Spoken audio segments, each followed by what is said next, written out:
Y por supuesto que no se puede disociar este hackeo, esta información del presidente de la República, de su salud, eh, que sean documentos militares y demás, con lo que se vivió durante toda esta semana en torno a Ayotzinapa.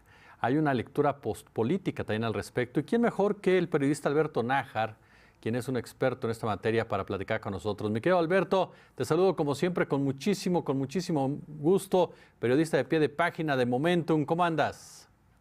Bien, Jesús, muchas gracias por la invitación. Buenas tardes.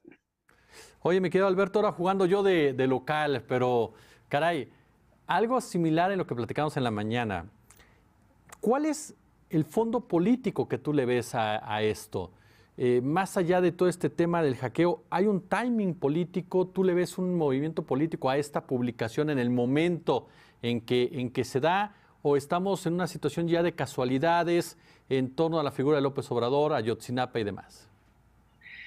Mira, Jesús, hasta en la mañana que conversábamos en Momentum, yo tenía la idea de que, perdón, pudiera tratarse de eh, pues, una especie como de casualidad por el hecho de que los hackers suelen tener una agenda que no necesariamente coincide con los tiempos políticos de los países, sobre todo de la vida interna de cada país. Pero hace un rato revisaba la cuenta de este grupo Guacamaya Hacks y me encontré, bueno, un tuit que decía no nos involucramos en política mexicana, que básicamente diciendo no nos interesa mucho lo que sucede allí, pero casi al mismo tiempo apareció otro mensaje de este grupo que dice básicamente, presidente López Obrador, solo usted sabe la información que viene y saldrá a la luz, tome una buena decisión y renuncie ya. Es decir, que este mensaje que publica en su cuenta de Twitter, Guacamaya Hacks, me queda claro o me ayuda a entender que no es necesariamente una casualidad, que no se trata de unos hackers como los que hay con mucha frecuencia y que abundan en las redes sociales, en Internet, en la web, que pues se roban la información financiera de los bancos, de las personas, de los famosos, y que buscan lucrar económicamente o tener alguna causa, como puede ser la defensa de los animales, protestas contra Vladimir Putin, etcétera.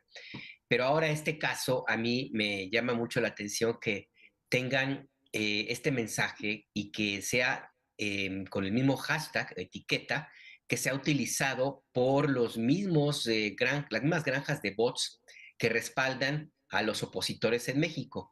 Esta etiqueta renuncia ya, es muy de los grupos de opositores en México y la han utilizado pues personajes como Loret de Mola, como Denise Dresser, como Bernardo de Belauzarán, en fin, hasta este inefable personaje Javier Lozano, que han participado en estas campañas. Entonces a mí me parece que esto ya no es una casualidad, esto ya nos habla de una campaña y que evidentemente que tiene un propósito político.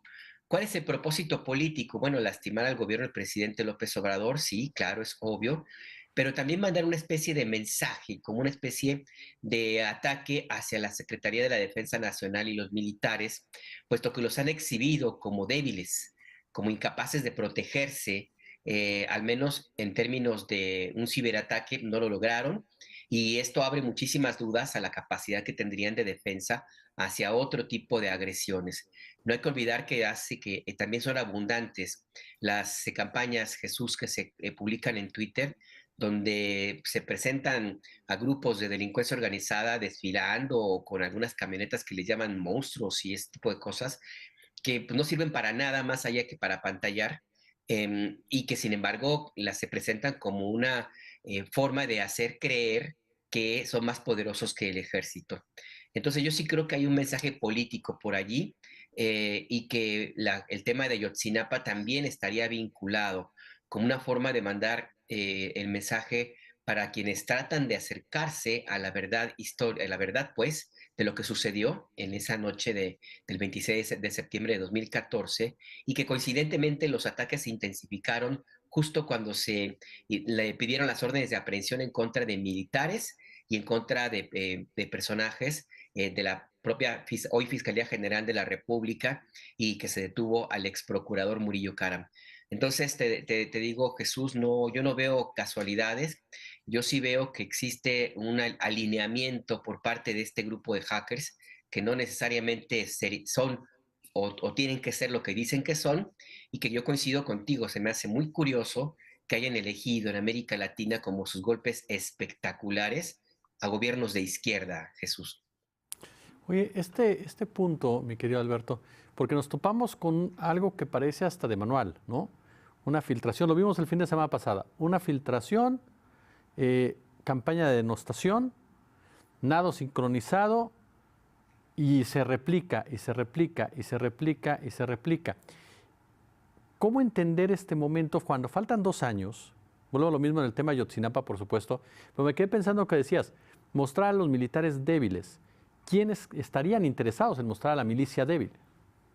Pues aquellos que han estado tratando de voltear a las Fuerzas Armadas en contra del presidente López Obrador.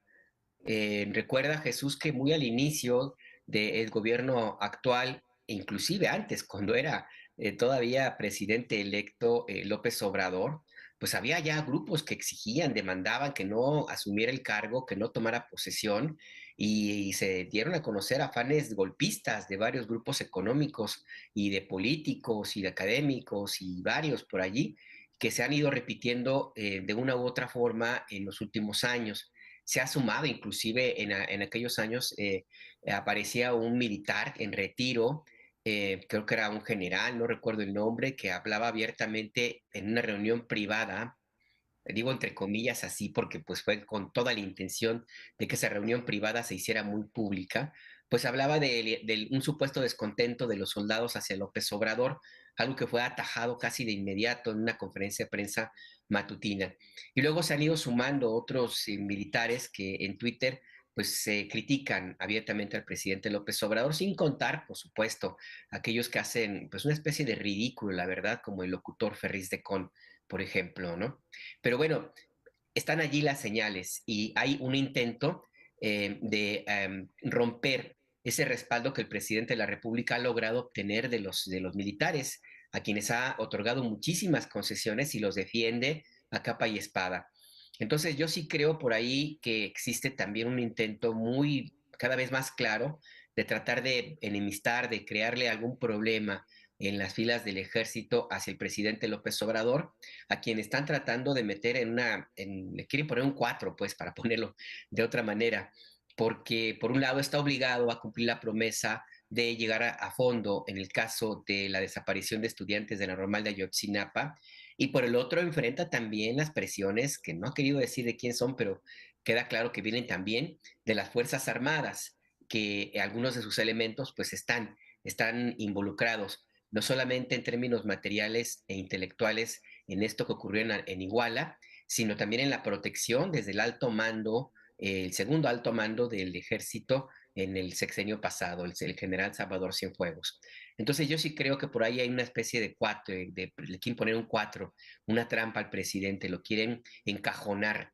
Y por eso es que pues veo esta idea de filtrar y de hacer ver a un ejército débil, pues cuando en realidad no es tan débil, si nos atenemos a las evidencias, pues no está tan débil, Jesús. Cienfuegos, mi querido Alberto, Cienfuegos, un personaje que aun y cuando de repente nos digan, no, ya está retirado, es asesor, pero no es asesor, pues es un personaje por el que fueron a Estados Unidos, que ni el propio Estados Unidos lo quiso, lo pudo juzgar como tal, que lo regresaron, que lo liberaron aquí, y es el personaje involucrado en el tema de Ayotzinapa, el secretario de la Defensa Nacional de Ayotzinapa, y aparte de todo un detalle que me llama mucho la atención. Es un personaje que hoy por hoy tiene poder, tiene peso en la milicia y que no pertenece al grupo, o al menos lo que se ha dicho, no es tan cercano a Crescencio Sandoval. ¿Qué peso le das tú a Cienfuegos en este marco? Híjole, yo no soy muy seguro que realmente esa versión de que no es cercano a Luis Crescencio Sandoval sea totalmente cierta, porque pues él fue su jefe. Salvador Cienfuegos fue jefe de Crescencio Sandoval y de una u otra forma pues tuvieron relación y trabajaron juntos, en fin. Y además existe algo que es importante no perder de vista, Jesús. Sí, Salvador Cienfuegos tiene fuerza, tiene presencia importante dentro de las Fuerzas Armadas, en parte porque es un exsecretario de la Defensa en retiro y no cualquiera ocupa ese cargo. O sea, ese simple hecho es como de un altísimo respeto dentro de las Fuerzas Armadas. Dos, porque dentro del encargo, el periodo que tardó en llegar a ser secretario de la Defensa, pues lo tuvo que invertir también en hacer alianzas con otros militares de alto rango y crear algún grupo político dentro de la Sedena y fuera de la Secretaría de Defensa que le permitió pues ser elegido el secretario de Defensa con Peña Nieto. O sea, no llegó por nada más por una obra y gracia el expresidente, no. Pues llegó porque tenía recomendaciones y cartas y le habían hablado al oído a Peña Nieto de que él era el indicado. ¿Y quién le habló al oído? Pues el grupo político que construyó el exsecretario Salvador Cienfuegos y que ahora también lo respalda. Y también hay algo que tampoco podemos perder de vista, Jesús. La élite militar tiene normas y reglas que no son necesariamente las mismas que aplican para los civiles en términos de su mística, de su espíritu de cuerpo, de defensa, de entender a la unidad del ejército como un ente vivo al que tiene que protegerse y defenderse.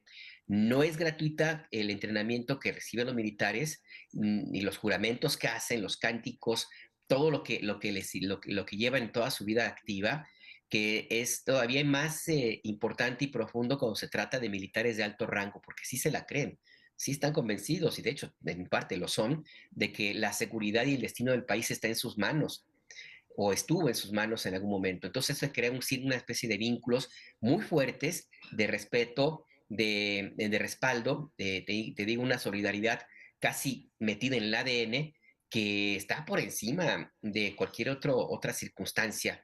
Entonces, si alguien trata de llevarse a Salvador Cienfuegos, sobre todo si es el gobierno de Estados Unidos, que maltrató tanto al ejército, recuerda que el gobierno de Estados Unidos prefería a la Marina, Ujú. entonces, pues el simple y sencillamente reaccionan como un grupo, un equipo y lo van a defender, pues porque es uno de los suyos, ¿no? Entonces ahí me parece que hay que tener en cuenta ese elemento también, mi querido Jesús. Mi querido admirado Alberto Nájar, usted lo acaba de escuchar, por supuesto, periodista de pie de página, de Momentum. Yo siempre te agradezco y te mando un fuerte abrazo, Beto. Otro abrazo, cuídate mucho, feliz fin de semana, mi querido Jesús. Y ya invita a los tacos después. Ahí nos vemos entonces. Ahí vemos.